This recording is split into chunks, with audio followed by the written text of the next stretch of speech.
இந்த மேடையில் பார்த்த டாக்டரை அடுத்த வருஷம் பார்க்க முடியாது. அதுக்கு அந்த டாக்டர்கள் மாதிரி அடுத்த வருஷம் விழாவில் இவங்களால காட்ட முடியுமாங்கிறதுல ஒரு சின்ன சந்தேகம் இருக்கு. ஏன்னா 2017க்கு பிறகு இவர்களால் இந்த முயற்சியை தொடர முடியவில்லை. இப்ப புரியுதா ஏன் நீட் வேண்டாங்கிறன்னு? 2017ஆம் ஆண்டு முதல் இன்றைய தேதி வரை இந்த மாதிரி அத்தனை பிள்ளைகளுக்கு கல்வி கிடைக்காமல் செய்துவிட்டது இந்த சட்டம். அந்த சட்டத்தை மாற்றி எழுதக்கூடிய பலத்தை தருவது கல்விதான். அந்த கல்வி இந்த போரில் ஆயுதமின்றி நாட்டையே செதுக்க வல்லது.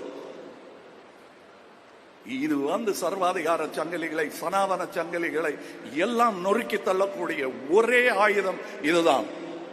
இதை தவிர வேற எதையும் கையில் எடுக்காதீங்க. அதுல வெல்ல முடியாது.